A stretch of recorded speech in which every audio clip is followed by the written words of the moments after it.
I'm Crista Cowan. I'm the corporate genealogist here at Ancestry. Some of you may know me as the Barefoot Genealogist from the YouTube series by the same name. And today we get to talk about making the cousin connection with AncestryDNA. Now, if you are brand new to DNA, I'm going to encourage you to go watch our AncestryDNA 101 class and our AncestryDNA match list class. Those are both really basic foundational pieces of information that are going to help you understand exactly how DNA random inheritance works, what you get with your AncestryDNA results, and then what that match list looks like, how it's structured, and what all those little pieces of information mean. So really, this is just a continuation of those two classes. Again, that was AncestryDNA 101 and AncestryDNA match list. So today what we're going to cover is how to figure out who all those people on your AncestryDNA match list are and some of the best ways to keep track of that information. So I'm going to go ahead and share my screen, and we're going to start by just talking about different reasons why people take a DNA test and what it is that you might be trying to figure out with your DNA results. Okay, so I've used a little bit of some acronyms here, and hopefully they'll make sense as we walk through them. So there are a lot of reasons why people take a DNA test, and you may have more than one reason, but it's important to keep in mind that your matches also have different reasons for taking a DNA test. And so when you're working with those matches, whether actually working with them over messaging or whether you're just working with the information, it's important to remember that. So here are kind of the four basic reasons why people take an AncestryDNA test. One reason is for a layer of genetic evidence over their existing family tree. So this is the primary reason I took an AncestryDNA test. I already knew who most of my ancestors were based on years of family history research of my own and my parents and other people in the family. But what I wanted was to add genetic evidence to those discoveries that we had made. I wanted to make sure that I was climbing my own family tree and not someone else's. I wanted to make sure that the people that I thought were the parents really were the parents. I wanted to connect with distant and missing cousins. That's actually another reason, okay? So that layer of genetic evidence is really important. LC there stands for lost cousins. One of the things that I was looking for also was, as I've traced my ancestors, I have also come back down the tree and looked for who their children and grandchildren and great-grandchildren are. I do that because very often stories or photos or artifacts get passed down in just one branch of the family tree. Now, when it's stories or photos or artifacts about your grandparents, that's pretty easy to figure out because it's your first cousins who might have inherited some of that information. But if it's your great-grandparents that you want to know more about, those are going to be your second cousins that might have inherited that information. If it's your great-great-grandparents, those are going to be your third cousins. And I don't know about you, but when I first started doing all of this, did not know most or hardly any of my third cousins. And so one of the benefits of taking an AncestryDNA test is that it connects us with those people. It connects us with their family trees. Sometimes it connects us with them in person. We can actually reconnect with some of those stories and photos and artifacts. Now, sometimes we're the person who has that information to share, and so I hope we'll lean into that role as well. So a layer of genetic evidence looking for lost cousins. And then another reason is for unknown parentage. And we'll talk a little bit more about that in the second half of our time together today.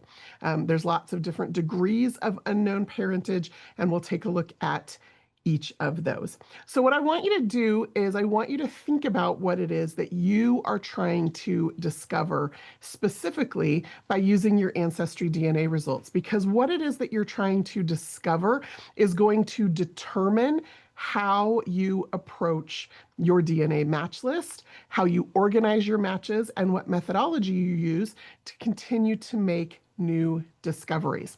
Oh, I forgot to tell you what BW is. BW is brick walls. So for many of us, there's a difference between I don't know who the parents of my great-great-grandfather are and an unknown parentage situation, which is I don't know who my father is. Okay, so those have some slight nuances and differences. And so brick walls at the second or third or even sometimes fourth great grandparent level is one of the uses of DNA. And so for me, it was all three of those top reasons. I didn't have any immediate unknown parentage in my family tree that I was aware of. And so I was looking for that. Now, that means that if you already have a family tree, you're going to want to make sure that your DNA and your family tree are connected, that you've attached the DNA test in the settings to the person in the tree who took the test. In this case, it was me. And then now I have my family tree and this degree of relationships. And I want you to start thinking about degrees of relationships. That's kind of part of the way your brain has to start translating information when you work with your DNA results. And you're going to notice that it all very neatly divides mathematically. So you have 2 parents, and you have 4 grandparents, and you have 8 great-grandparents, and you have 16 great-great-grandparents. Okay, that number just doubles with every generation. So when you think about your DNA match list, you have to think about how you're going to start to divide it. Ancestry has done some of that division for you. Ancestry has a feature called side view. And what that does is it labels your matches as belonging to parent 1 or parent 2. The other options are that your match is related to both parents, or there are some matches that remain unassigned because there's not enough information in order to make an assignment. Now, your DNA doesn't come labeled in your body, mom's side, dad's side. All that the DNA knows is that this came from one parent and this came from the other parent. So they're going to be labeled parent 1, parent 2, unless a parent takes a DNA test, unless a parent has taken a DNA test before you have. That means you get to go in to your DNA results. And if you know, for example, that parent 1 is your mom, you can label that maternal, and then you can edit the parent 2 label to be paternal. So maternal for mom's side, paternal for dad's side. Parent 1 and parent 2 are not going to be consistently the same for every person. So your parent 1 might be your mom, and my parent 1 might be my dad. So you just have to know enough about who has tested or enough about the unique ethnicity regions of your parents in order to make that assignment. Now, if you do not have an Ancestry subscription, you will not see parent 1, parent 2 assignments. That is part of the Ancestry subscription. So any level of subscription to Ancestry will get you access to that side view that's going to automatically split your matches into parent 1, parent 2. Now, this is important because when you're looking at that list of matches, you want to start paying attention to how does it split into those 2 groups. And again, Ancestry has automated some of that for you. So your next decision then is, do you want to divide your groups further? So if you've got parent 1 and parent 1 is your mom and parent 2 is your dad, how do you split it? How do you split all of those maternal matches into 2 groups and all of those paternal matches into 2 groups so that now you have 4 groups of matches? Or do you want to split them into 8 groups of matches? Or do you want to split them into 16 groups of matches? So that's the decision that you need to make at some point as you start working with your match list. And it's going to depend on what it is that you want to discover. If you just want to put a layer of genetic evidence over your family tree, you might want to do something basic like I've done here. I have created 8 custom groups in my match list, and I'll show you the match list in a minute so you can see exactly how I've done that. And I color coded them in the order of the rainbow so that I could always remember them, right? Remember that thing you learned in grade school, Roy G. Biv P, red, orange, yellow, green, blue, indigo, violet, pink. Those 8 colors in that order, that's how I decided to create my custom groups so that as I find a match on my match list and I figure out how I'm related to them, I could assign them to one or more of those groups. And that's going to become really important as you start to get down in your match list to things and people that you do not know. So again, all of this is just kind of foundational brain work so that when you start diving into your match list, you can make the most of the discoveries that are waiting for you there. Now, if you want to get really granular, you can go to 16 custom groups. It is important to remember that with the custom groups, they are going to give you the best opportunity for discovery and for organization. And so that's what we want for you. We want you to be able to stay organized because the process of staying organized is going to give you the most opportunity for discovery. So kind of think about that. Now, one of the things to know is that if you do not have an Ancestry subscription, or I have a hair in my lipstick, sorry about that. If you do not have an Ancestry subscription, or if you only have a family history subscription, you only have 24 groups available to you. So you could do 8 or you could do 16, but you're not going to be able to do 32 if you want to go that granular. I wouldn't recommend going that granular anyway, okay? So like I said, I stuck with 8 for a couple of reasons. 1, because it was easy to remember. 2, because that's kind of the generation where things start to branch out into unique populations in my tree. And so that was what was going to work for me. Now, if you are a Pro Tools user, so if you have Ancestry Pro Tools, you do have the ability to create up to 64 custom groups. Now, there's only 32 colors in the palette, but you can reuse colors. And again, we'll take a look at that here in just a minute. So as you're thinking through, how am I going to do this? How am I going to get organized? What do I want to discover? So what methodology am I going to use? Think about whether you have 24 groups available to you, which is anybody who has no Ancestry subscription or any level of family history subscription, or whether you have 64 groups available to you because you have Ancestry Pro Tools, okay? Another thing, one other thing to keep in mind, let me just back up here just a smidge. If you manage multiple tests, so in my case, I have my own test, but then I also manage tests for each of my parents and a test for my grandmother and tests for my dad's siblings and tests for my mom's siblings. So I manage on my account, I have access to all of those test results. One of the things that I would recommend is whatever custom group color scheme you decide on, be consistent across all your tests. And so this is just an example here on your screen of exactly how I have set up my custom groups. Now, if you remember back here in my tree, I gave each great-grandparent a color: red, orange, yellow, green, blue, indigo, violet, pink. Okay, so each great-grandparent got a color. And then when I go into my DNA match list and I create a custom group, you're going to see those colors repeated. So group 1 is red, and it's the Cowan-Inman group. And group 2 is orange, and it's the Noack-Kaditz group. And group 3 is yellow. Do you see what's happening here? Back to my tree. Group 1 is red. That's Cowan and Inman are his parents. Group 2 is orange. Noack and Kaditz are her parents. So that's what I've done, is set up these custom groups and given them that exact same color in my DNA match list. Now I, on my match list, have all 8 groups because they are my 8 great-grandparents. On my dad's match list, he just has groups 1, 2, 3, and 4. My mom's match list has groups 5, 6, 7, and 8.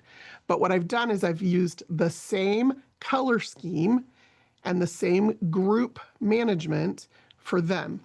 My grandma, my dad's mom, she only has groups 3 and 4 because, again, we're just splitting it based on who the relationship is and managing that the same across all of the tests that I manage. I don't want to have to keep track of different color schemes or numbering schemes or custom groups across all the different tests that I manage. Okay, so again, that's what works for me, but you need to think about it ahead of time before you just dive in creating custom groups. Now, somebody's going to ask this question if they haven't already, so I'm going to answer it because I'm so glad you asked, which is this. If you have already dove into your matches, made all sorts of custom groups, have a mess of things, you can just delete the groups and start over. So you can come in here and you can open up any one of these groups and you can to edit it and you can just click delete and it will just delete all those groups and you can start over. And there's nothing wrong with that. As a matter of fact, one of my dearest friends, Diane Southard, she runs a series of educational courses called Your DNA Guide. And one of the things she talks about is instead of using custom groups as a filing cabinet, use them as an active discovery tool. And so she encourages people to delete and recreate groups all the time because sometimes in the process of creating those groups, that's when we make the discoveries. So don't be afraid to delete them and start over if you need to. But if you haven't started yet, this is a great opportunity to kind of think through what it is that you want to know. Okay, now I do have some other groups here other than my main 8 groups, 4 for dad, 4 for mom. Okay, everybody has starred matches. And one of the things I would encourage you to do is figure out how you want to use your starred matches. Here's how I use them. I use them as anytime I have figured out exactly who this match is, how they fit into my family tree, and I've added them to my tree, I star them. And so that allows me at any moment to quickly look at that group and see exactly how many of my dad's matches and how many of my mom's matches we've figured out and placed in the family tree. So for me, it's just kind of the overarching catch-all for everybody. People can be assigned to multiple groups. So everybody who is starred also will appear in one of these numbered groups as well. And then I have a group called Need to Link to Tree. So this group for me is just the people that we have figured out and we've placed in the family tree, and then the actual process of connecting the match to my tree still needs to happen. So that's a working group. So as we link them to the tree, we remove them from that specific group. I have a group here called No Tree, No Clue. Sometimes your matches will not have a family tree and you will not be able to figure out who they are. Sometimes your matches have no tree and you can still figure out who they are. We'll talk a little bit about that. But sometimes you just can't figure out who they are. And so I put them in that group because then I can go check that group on a regular basis and see if any of them have since added a family tree. Because a lot of people who take a family tree or take a DNA test, and you may be one of these, that's your very first entrance into family history. It never occurred to you to start a family tree until after you took the test. And so you took the test, you got your results, and then you started a tree. But if I happened to look at our match before you started your tree, it might look like you didn't have any information. And so I keep those in a group so that I can just go check them once in a while and see if they have created a tree.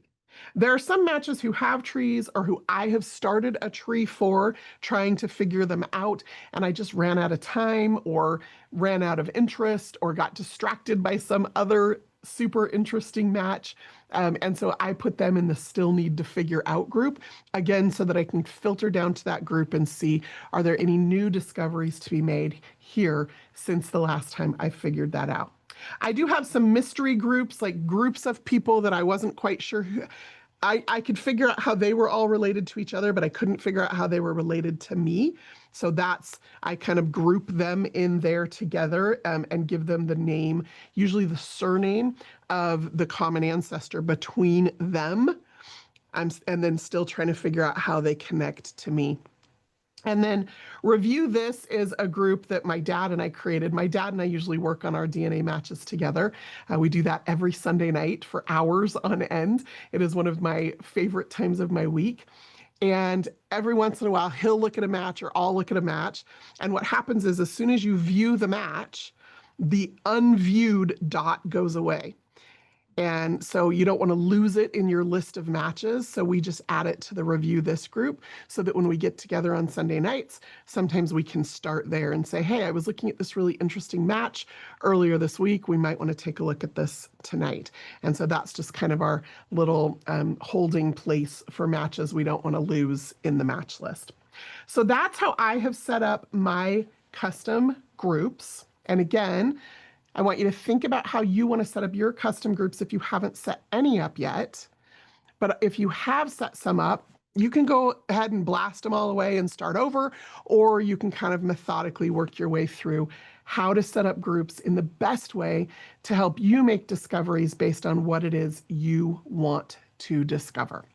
So that is kind of the quick tutorial on custom groups. And just a reminder, if you do not have an Ancestry subscription, or if you have a family history subscription, so US or Canada or UK or World or All Access, you have 24 custom groups to play with. If you have the Pro Tools add-on, we give you an additional number of groups to work with if you need them, okay? I haven't needed them. Now, another thing I want you to think about before you just dive headfirst into your matches to make some of those genetic evidence or brick wall or lost cousin discoveries is I want you to think about creating a template for how you enter notes into your matches. And so we're actually going to look at, if I can get this little link thing here to work, we might have to well, let's just stop sharing and see if I can go straight to my match list. We'll do that way instead. And we are going to go to, okay, I'm going to go to Ancestry. That's what you should be seeing on your screen now. There we go. Okay, and then we are going to go to the DNA match list.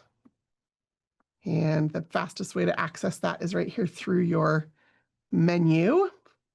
And then we're actually going to take a look at my dad's match list. So I mentioned that I manage a lot of tests. So it always is going to default to my test because that's the test of the owner of the account. But I'm logged into my account, and when I click on my name, I see all the other tests that I have access to.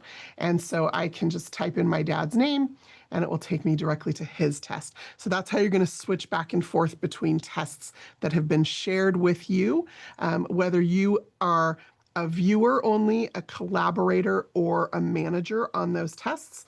You'll have access to all of them through that drop-down menu there.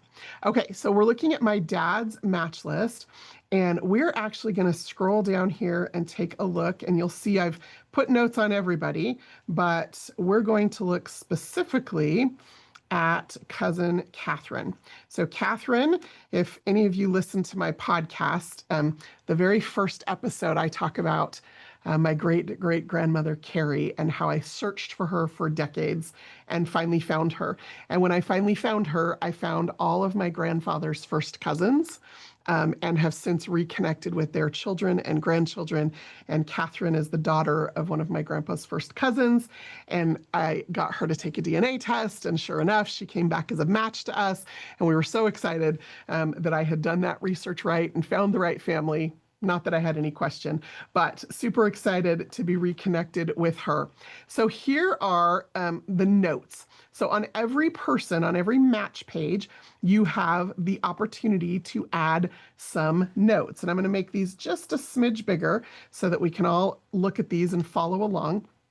And if you need to move my Zoom face out of the way, for those of you who are watching this on Zoom, you should be able to do that.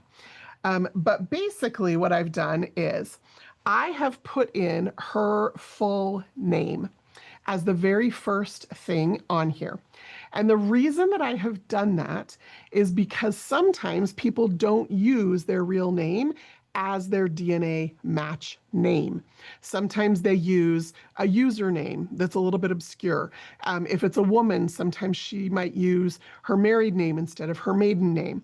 And we all know that when you enter anybody into a family tree, you're going to enter them by their maiden name and their maiden name only. And so I want to make sure that I can know exactly who this person in my match list is compared to who they are in my tree, and that information shows up right there in the note, because the note just doesn't appear here on her match page. It also appears out on my match list. And so that allows me to have that viewable from there. Now, I also then enter a note about who our common ancestors are. So I want to know for every match exactly who they are related to in my tree. And in this case, it's my great-great-grandparents, Park and Carrie. And so that connects me to them. Then I want to know what my actual relationship is to her. And in this case, she and my dad, because remember, we're looking at my dad's match list, she and my dad are second cousins. Now, Ancestry gives you a prediction for what they think the relationship is based on the amount of shared DNA. But one of the things you may have discovered is that there can be a multitude of possible relationships. When you click on the amount of shared DNA, you can see here are all the possible relationships, and then the frequency with which that amount of DNA is one of those relationships. And so Ancestry will usually give you a prediction, and the prediction is usually one of the highest frequency relationships, and it takes into account the ages of the testers. But that doesn't mean that that's what the relationship is. So once you figure out the relationship, you can edit the prediction and update it. But I also put it in the notes so that I have that information readily available. And then this is a habit I just started early days. Everybody in my family took DNA tests back in 2012 and 2013. And back then, Ancestry didn't show us how much DNA was shared.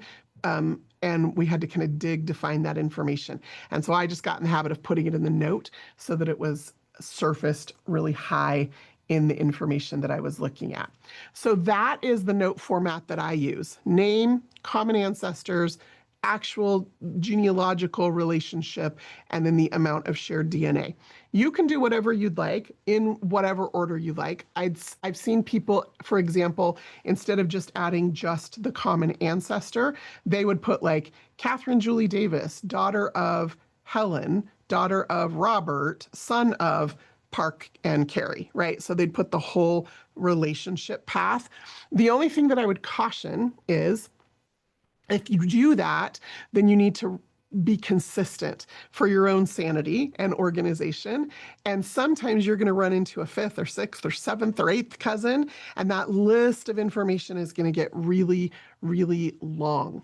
So one of the things that Ancestry has done recently-ish is they have allowed us to connect this match to this person in the tree, which means you can actually just click this View in Tree button right here in the header, and it will take you to this person in your family tree where you can actually see that relationship. So in this case, if I click here and I flip the tree to horizontal instead of vertical, there's Catherine, and there is her mother. Oh, it's Carmel, not Helen. I always get those sisters mixed up.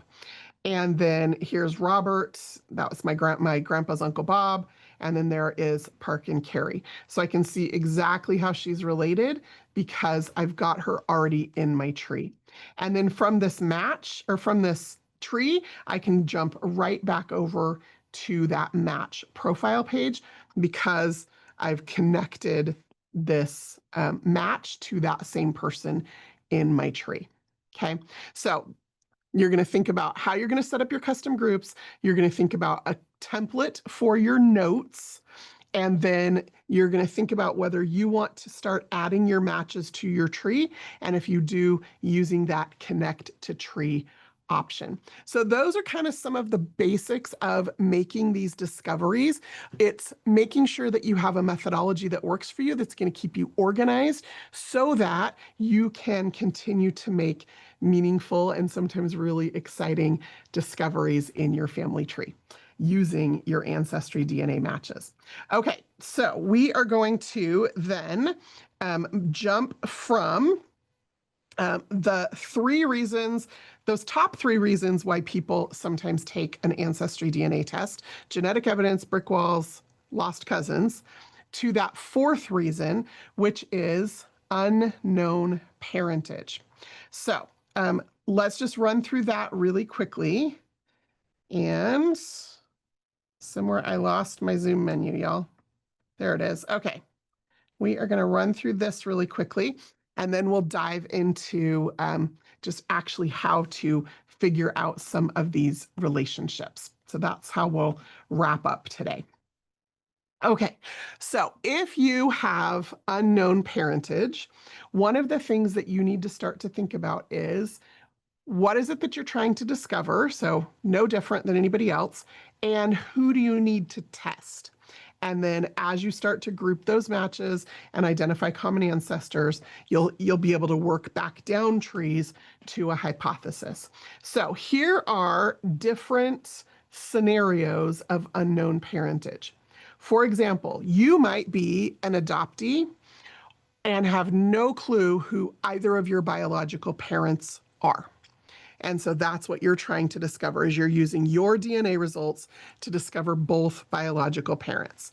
You might just have one unknown biological parent. So maybe you were raised with your mom and a man you thought was your father, and then you took a DNA test and discovered you don't match him, or you don't match his family, or maybe you and your sibling took a DNA test and discovered you're actually half siblings when you thought you were full siblings. So those are the kinds of things that happen. Or maybe you were raised by your mother and just never knew your father. Lots of different ways that that comes about, but that is another situation of unknown parentage. Now, you might also have one or more grandparents unknown. So maybe it's your parent who was adopted, or your parent who was raised by one parent and didn't know the other. And maybe your parent isn't available to test, and so you're using your own DNA results to make that discovery. And then we talked about brick walls. Brick walls are a little bit different than unknown parentage. Technically, it's the same thing. I don't know who the parents of this person are, but the methodology is a little trickier than working with close-in unknown parentage, and it requires a little bit more effort, and it requires a lot more people to be tested. So just kind of keep that in mind. If you're working on a brick wall in your family tree, it is unknown parentage, but you're going to have to magnify the effort and the number of people tested compared to close-in unknown parentage. So here are the people that you need to test if you are in one of these situations. So if you do not know either biological parent, then your test is the test, okay? You don't have any other biological family that you know of that you can test. And so your test is the one that you're going to be working off of. If you have one biological parent who is unknown, I would strongly encourage you, if at all possible, to test the known parent, because that's going to allow you to more quickly sort through your matches to say, oh, every match I have in common with mom, that comes from her side of the family tree, and every match that I don't have in common with mom, that's going to help me figure out who my biological father is. If you have a known half sibling, so maybe mom is deceased or not willing to test, then if you have a half sibling, test that person.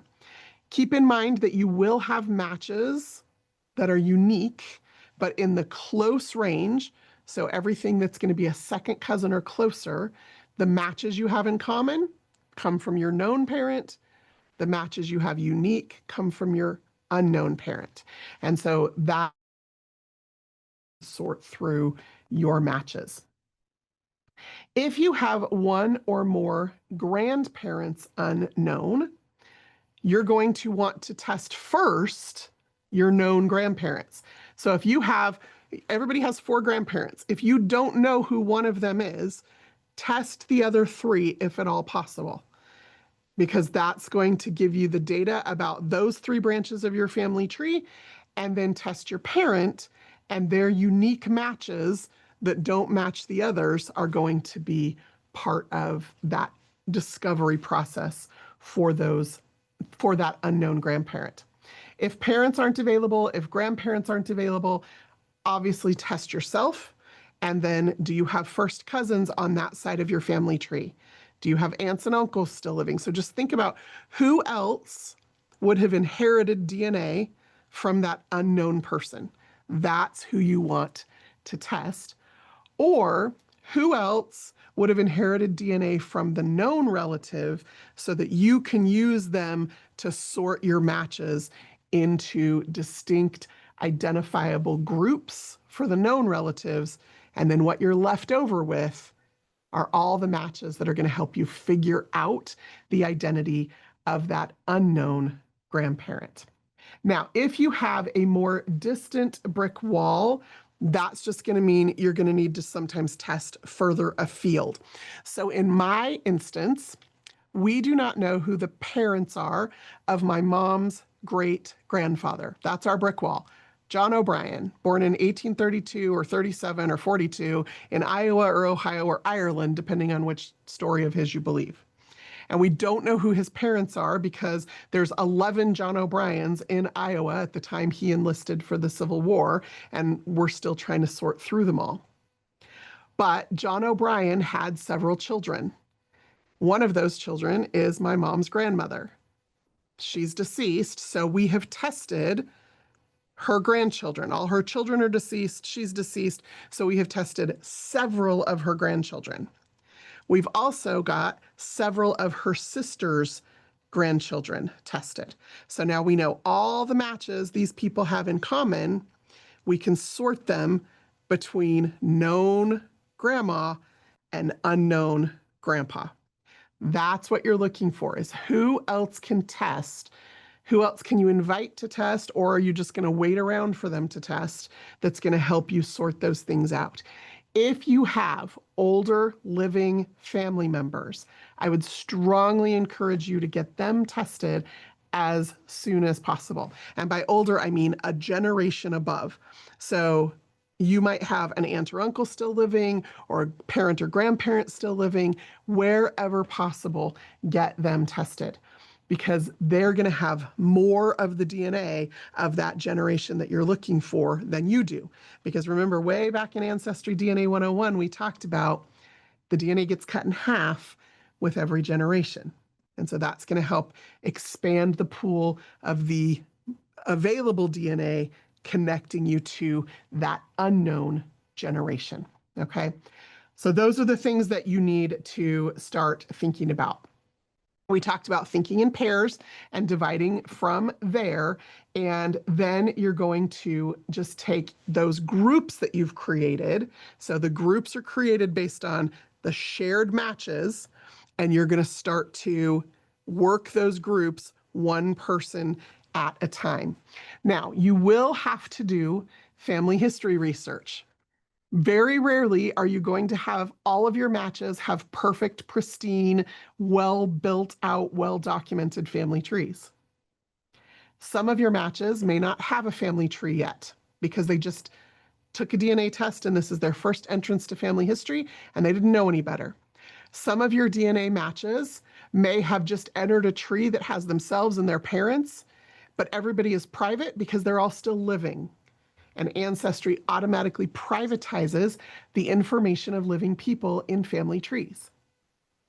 Some of your matches may also be adopted or have an unknown father. And so you may see half their family tree, but not the other half. And it's because they don't know either. Some of your matches may have a family tree, but they may have forgotten to link it to the DNA test. And so you can see that it says unlinked tree in the match list, but you need to go dig in and see, is this tree really for this DNA tester? Who in this tree took the DNA test? Because it's not always the home person. And so you need to kind of do a little investigation. But you're going to use shared matches to make the discoveries that you need to make. So let's take a look at shared matches just briefly so that we can take a look at exactly how we're going to use these to make these discoveries.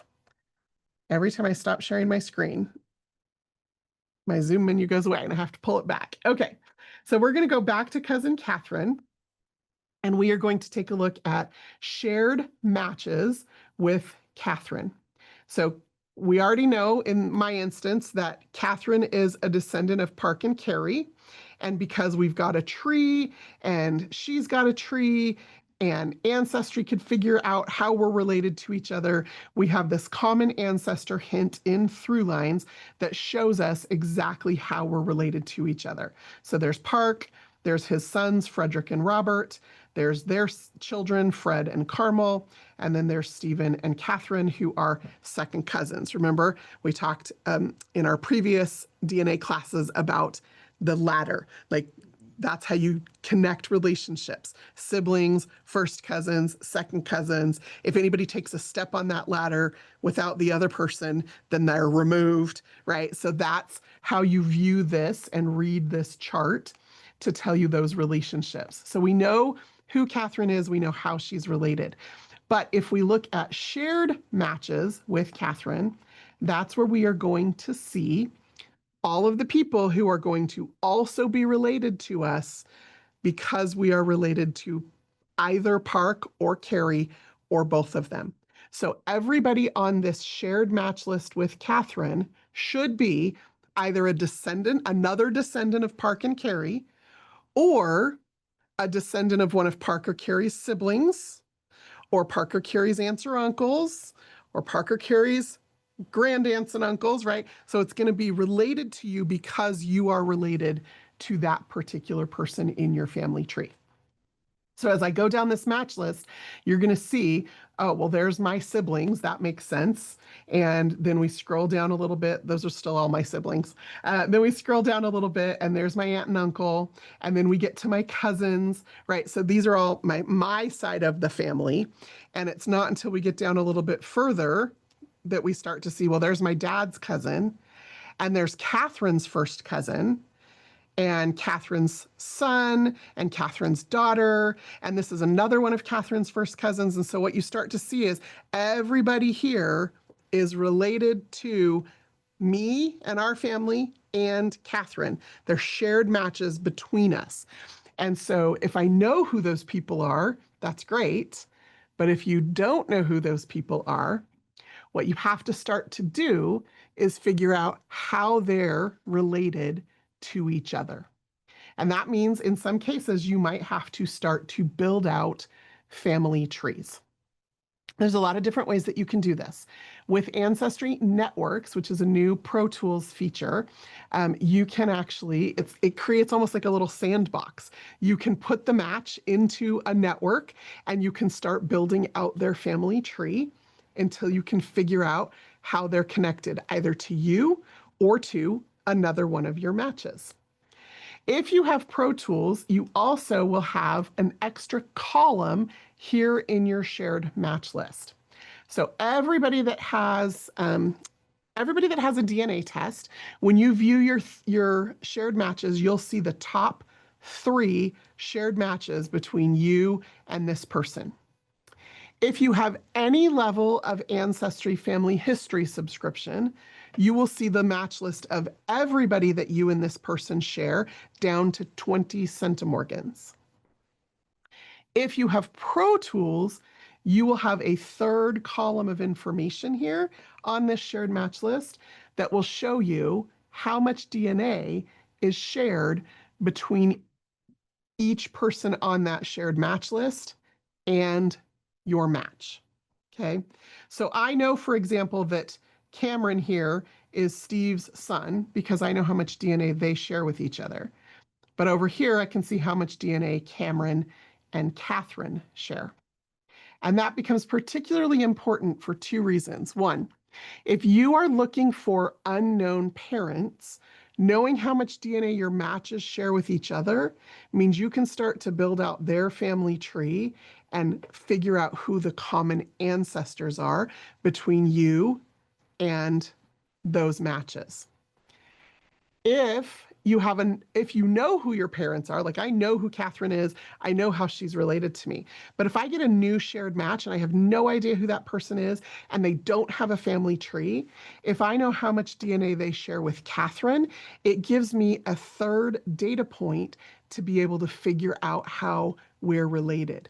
And oftentimes, what I find in dealing with literally thousands of matches over the last decade is that oftentimes you'll have a child or a grandchild or a sibling who tests, sometimes at the request of the original person who tested, and they're just not interested in family history, so they don't upload a family tree, but they pop up on your match list and you have no idea who this person is. But as soon as you look at shared matches and you can see, oh, they're closely related to this person I already know. So one of the things you can do is you can sort that shared match list by how closely they're related to your match. And now I can see, oh, Karen is her daughter. Oh, Daryl is her son.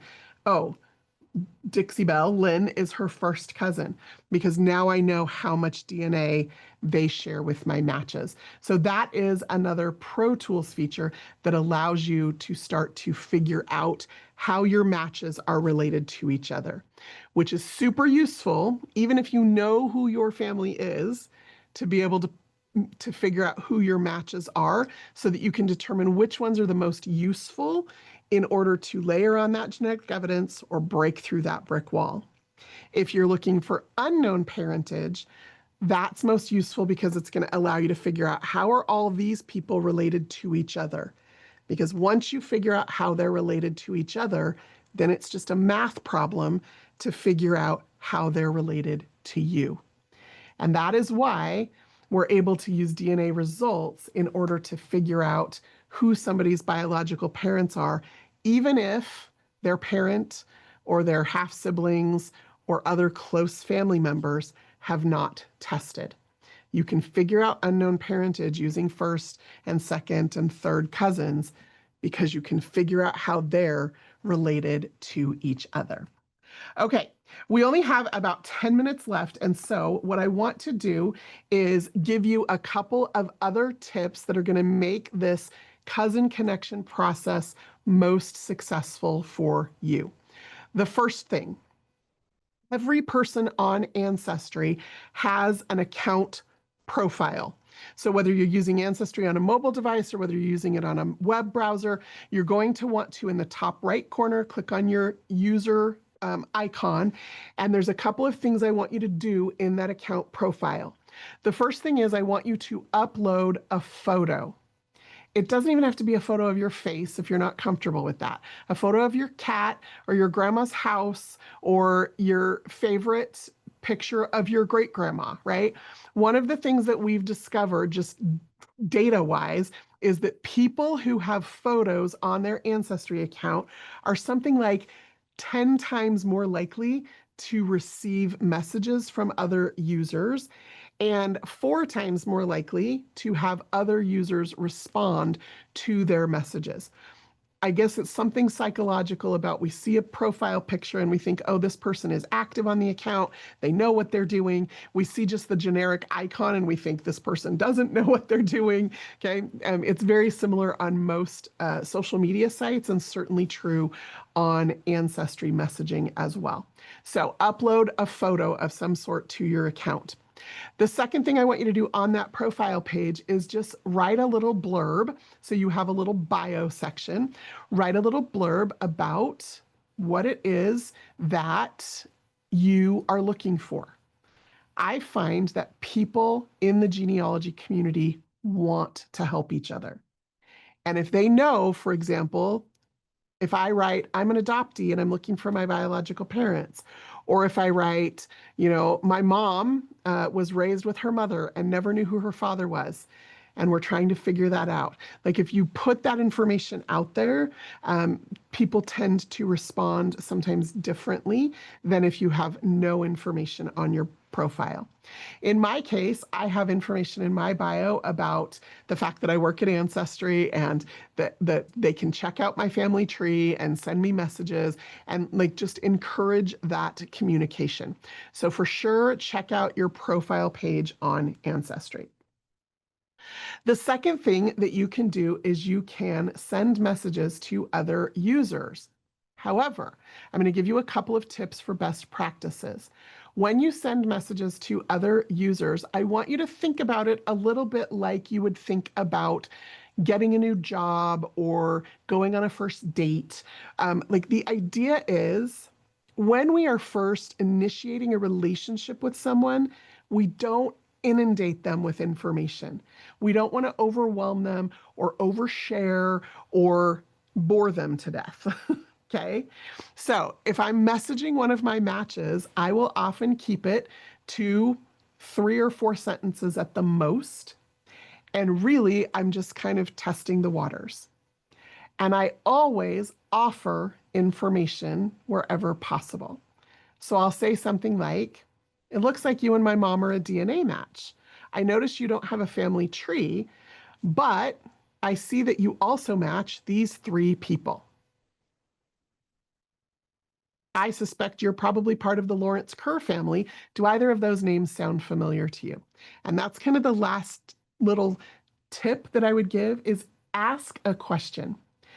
So many times I get messages from people that just look like they're sharing information and I don't know how to respond. But if they've asked me a question, I'm more likely to respond because I want to answer that question. And so if you can think of a way to keep it short, provide them with some information and ask a question, your chances of getting a response are probably going to go way up. So be willing to message other users. Now, keep in mind that most users are not going to respond because they don't look at their messages, because they don't know they have messages, because they don't ever log back into Ancestry, because they don't know how to respond. Like there's a million reasons, because life happens and they got busy. There's a million reasons people don't respond to messages. That doesn't mean that you can't keep researching. So there are a lot of other ways to find information. You can search for them on social media. You can search for them on, do an internet search. You can search for them on whitepages.com. You can find information about them sometimes and their family members, even if they don't have a family tree. You can use Pro Tools and sort by shared matches to see who their close matches are. If they have a first cousin or a second cousin that's tested that has a tree, you can start to build out their family tree in order to figure out those connections. And then keep in mind that some of those people may also have unknown parentage, that they may not have a tree because they may not know who belongs in their tree. And so just be sensitive to that as you communicate with other people. You do not have to research their whole family tree when you're trying to make those connections.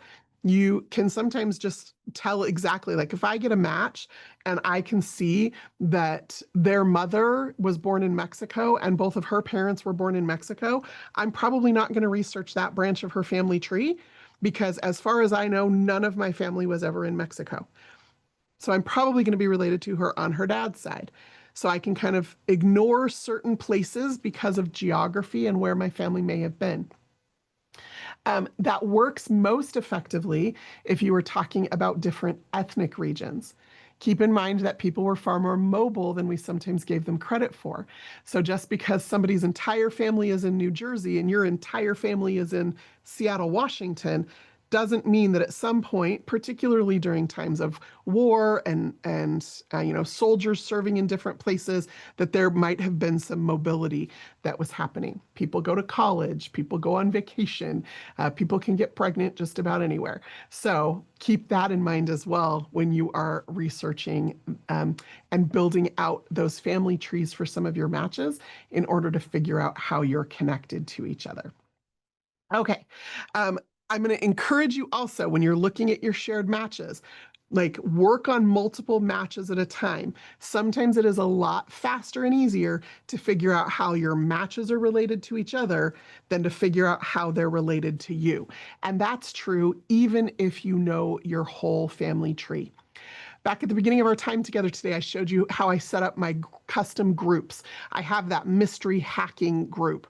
I have figured out how all of those people are related to each other, and they are all connecting back to this hacking family. And just recently, I was able to figure out this hacking family that I could not figure out how I was related to. It was actually 2 generations earlier in England was my connection to them. So I had this whole cluster of people that was related, but the connection was back further than I expected.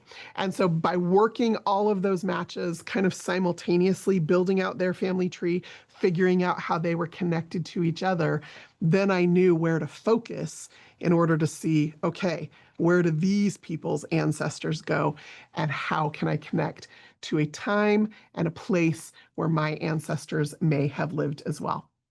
Another piece of advice when you're trying to make cousin connections with your DNA matches is do not get hung up on surnames. Remember, women change their surname every time they get married. In most cultures, in most periods of history. Not true everywhere, but certainly enough that every time somebody has a daughter, they marry somebody else. So those children are going to have different last names, and those daughters' children are going to have different last names. And so keep that in mind, that when you're looking at somebody's family tree, if you don't recognize any of the surnames, that's not unusual. There are also circumstances with name changes, both culturally and forced. There is enslavement, there is unknown parentage. Like there's a lot of reasons why you might not recognize a surname. So don't get too hung up on that. Okay. Well, hopefully that gives you a methodology for creating your custom groups. It gives you some tips and tricks for how to manage or keep organized using notes, using different groups. It gives you an idea about how to be approachable with your profile page, how to respond to others or reach out to others, and then how to start putting the puzzle pieces together to figure out who your DNA matches are and how you are related to them. They don't have to respond. They don't have to have a tree. You can still work those matches to figure those things out. But creating those groups and having a methodology for doing that is going to be the best place for you to start. An hour goes way too fast, y'all. I hope this was a useful hour for you. Before you go, like always, I would really love to hear in the comments if there is something new you learned today that you can go and apply right away. And then if you have additional questions, whether you're watching this live on Zoom or whether you're watching this on the Ancestry YouTube channel, please leave that in the chat as well. I would love to know if we need to do another DNA class. Like, what other questions do you have? Is there more information that you need? Again, if you haven't yet watched Ancestry DNA 101, Ancestry DNA Match List, and then this video, watch all 3 of them. Maybe watch them a couple of times. Work out your process. Figure out what it is you're trying to discover. There are discoveries waiting for you in that match list. And I want you to find them. I want you to make those discoveries. I also want you always to make sure that you're climbing your own family tree. So until next time, I'm Crista Cowan. Have fun climbing your family tree.